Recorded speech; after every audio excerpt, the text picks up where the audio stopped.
आज मैं दोस्तों आप लोगों को वास्तविक संख्या के सभी फॉर्मूला और सभी परिभाषाओं पर ध्यान केंद्रित कराऊंगा और मैं एक ही शॉट में और कुछ ही मिनटों में इसको मैं खत्म कर दूँ। तो देखिए जरा सा यूक्लिड भाजन एल्गोरिथम को पहले यूक्लिड भाजन प्रमेयिका को पहले हम लोग देखेंगे। प्रमेयिका क्या होता है? जैसे आप लोग पढ़े होंगे बचपन में ही कि भाज्य बराबर भाजक गुना भागफल जोड़ शेष। ये वही चीज है, ज्यादा कुछ नहीं है यहाँ पे। बस इसको एक विशेष रूप में सजा के लिख दिया गया है, ए बराबर B Q plus R, that's all. जैसे मान लो बेटा 14 को 3 से भागा किए तो 3 पंचे 15 हो जाता है, तो 3 चौके 12 लगाओगे, शेष 2 बचेगा। तो ये है हम लोग का भागफल क्वोटिएंट, ये शेषफल है, रिमाइंडर है। ये बेटा भाज्य है जिसको डिवाइडेंट कहा जाता है, और ये डिवीजन है बच्चा, इसको भाजक कहा जाता है।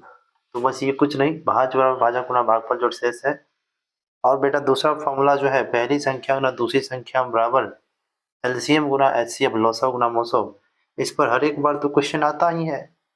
कैसे क्वेश्चन आता है? माना कि दिया रहेगा क्वेश्चन कि दो संख्याओं का गुणनफल 180 है यदि लॉसव बराबर 5 लॉसव नहीं, ऐसा करते हैं हम यहाँ पे मौसव कर लेते हैं। मौसव बराबर 5 है तो लॉसव क्या होगा? लॉसव मतलब एलसीएम हुआ, मौसव मतलब महत्तम एचसीएफ का बात कर। तो लॉसव क्या होगा? तो गुणनफल बेटा पहली संख्या गुना दूसरी संख्या को ही गुणनफल कहा जाता है। तो पहली संख्या गुना दूसरी संख्या का मान 180 बराबर लॉसव गुना मौसव है। तो बेटा जरा बोलो, लॉसव का जो वैल्यू है वो पता नहीं है, तो लॉसव की जगह पे लॉसव रहने दो, और मौसव का मान 5 है। गुना से भागा में आएगा इधर तो कट जाएगा, ये 5 या 15, 3 बचा, 5 छके 30। तो इसका मतलब ये हुआ कि हम लोगों को एलसीएम जो है वो कितना मिल गया? 36 मिल गया। तो मैं चाहता हूँ फॉर्मूला के साथ साथ कुछ एप्लीकेशन भी देते चला जाऊँ। अब मैं आप लोगों को ये डेफिनेशंस के बारे में बताऊंगा और शॉर्ट में बताऊंगा।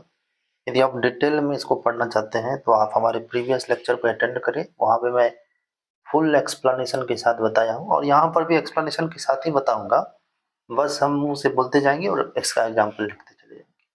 देखिए प्राकृत संख्या बेटा, जितना भी गिनती की संख्या होती है ना,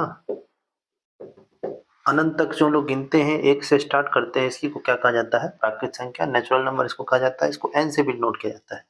होल नंबर इसको पूर्ण संख्या w से डिनोट किया जाता है। बेटा ये 0 से काउंटिंग स्टार्ट होता है। यहाँ पे काउंटिंग के साथ यदि शून्य शामिल हो जाए, मतलब प्राकृत संख्या के साथ यदि शून्य शामिल हो जाए तो इसको पूर्ण संख्या कहेंगे।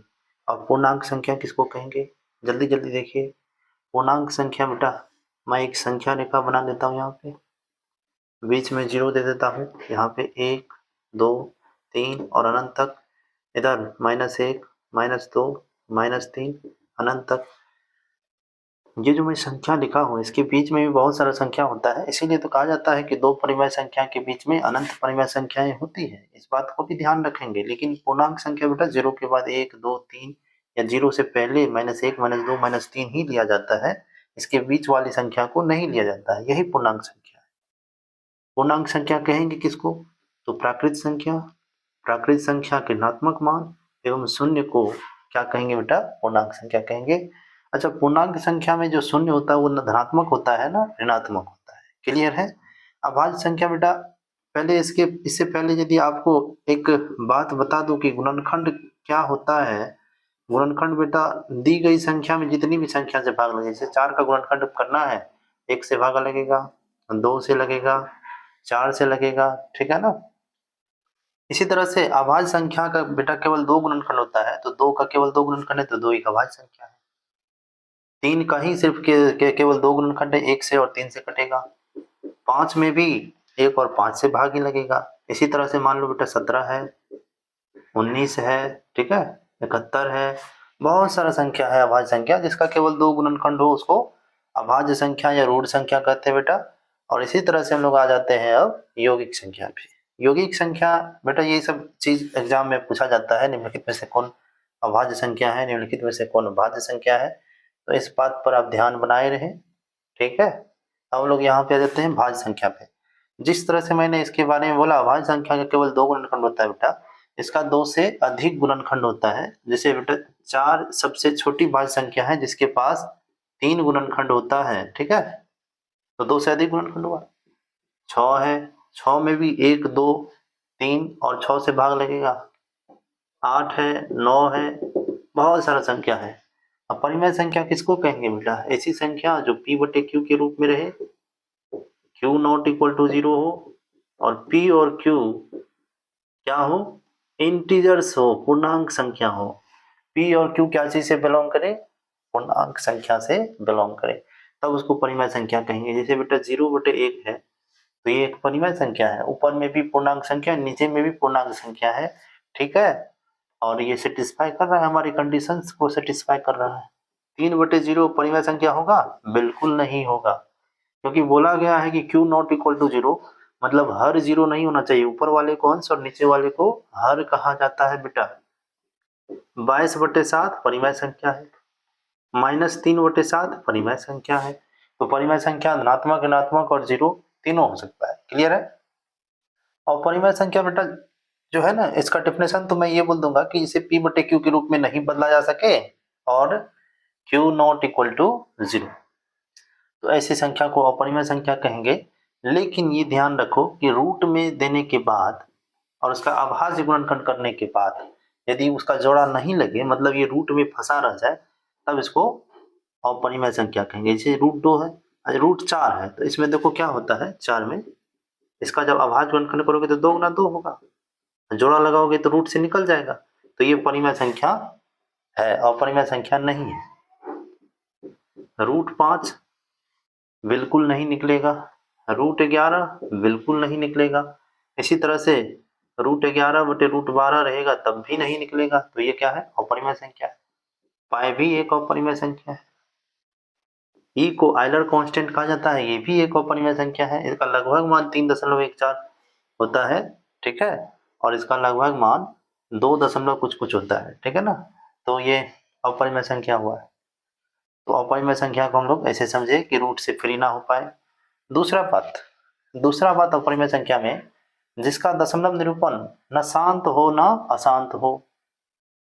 जैसे बेटा 2.02 002 0002 डॉट डॉट डॉट, ये देखो बेटा कोई संख्या का रिपीटेशन नहीं हो रहा है, ठीक है। यदि रिपीटेशन होता तो वो क्या होता, अशांत होता। यदि रिपीटेशन नहीं होता तो शांत होता, कुछ अंकों के बाद कट जाता। ये ना शांत है ना अशांत है। परिमेय संख्या का दशमलव निरूपण या तो शांत हो सकता है या अशांत हो सकता है, ठीक है।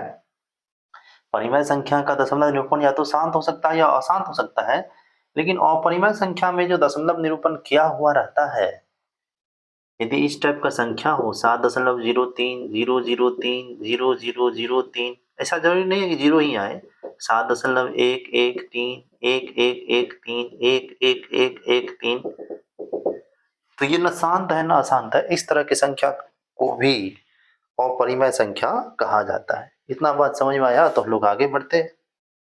अब बेटा आप लोग को पता होगा सम संख्या के बारे में, दूसरे पहले क्लास के विद्यार्थी को भी पता रहता है कि जो संख्या 2 से विभाजित हो, तो खाली परिभाषा दे देने से नहीं होगा यहाँ पे काम, इसको जनरलाइज करना पड़ेगा। n कोई प्राकृत संख्या है, n बिलोंग्स टू n, बड़ा n का मतलब नेचुरल नंबर, और ये n हम यहाँ पे दिखाने वाले हैं। जैसे 2n है तो यहाँ पे 2n में n का मान 1 रखो, जब n बराबर 1 होगा तो 2n का मान कितना होगा, 2 गुना 1 बराबर 2। जब n का मान 2 होगा तो 2 गुना 2 बराबर 4, तो ये एक सम संख्या का रूप हो जाएगा।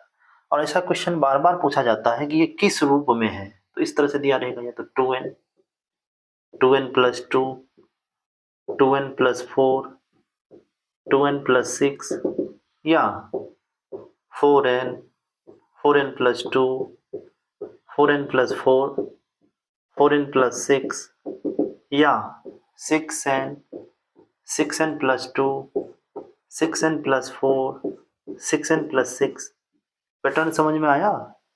n के साथ भी सम संख्या गुना रहता है और इसके साथ जो जोड़ा रहता है वो भी सम संख्या होता है, तब ये एक सम संख्या का रूप हो जाता है। ऐसा कहीं भी क्वेश्चन मिल जाए बेटा, बोलेगा कि कौन सा रूप होगा, यदि n एक नेचुरल नंबर प्राकृत संख्या है तो ये पक्का ही सम संख्या का रूप होगा। इसमें से क्वेश्चन बार बार बिहार बोर्ड में पूछा जाता है, ठीक है, और तो कोई भी बोर्ड हो, ठीक है, तो सम विषम संख्या का सवाल यहाँ से आता है। जैसे विषम संख्या का बोला तो 2n + 1 के रूप में हो सकता है। n के साथ तो सम संख्या का ही गुना रहता है, लेकिन इसके साथ विषम संख्या जुड़ा रहेगा। 2n + 3, 2n + 5, ठीक है, या 4n + 1, 4n + 3, 4n + 5, या 6n + 1, 6n + 3, 6n + 5, etc। इसमें क्या रहता है, एडेड रहता है। तो इस तरह के रूप में रहने वाली संख्या को विषम संख्या का रूप बोलेंगे। बोलेगा निम्नलिखित में से कौन सम संख्या का रूप है, तो यहाँ से ऑप्शन दिया रहेगा, या बोलेगा निम्नलिखित में से कौन विषम संख्या का रूप है, तो यहाँ से ही क्वेश्चन दिए रहते हैं बेटा, यहीं से दिया रहता है, ठीक है ना। तो ये चीज हम लोगों को जानने का जरूरी है। यहाँ पे n का मान रख के देख लो, सीधे सीधे नहीं होता है, तो n का मान रख के देखो, ये विषम संख्या ही आएगा, पक्का आएगा बेटा। यहाँ पे 1 रखो, कितना आएगा, 9 आएगा। 2 रखो, 4 दूनी 8, 5 से रहेगा। यहाँ कुछ भी रख के देख लो, हर एक जगह ही विषम संख्या आएगा जो 2 से विभाजित नहीं होगा, पक्का बात है, नहीं होगा। और यही सवाल हम लोग को आता है, क्लियर है ना।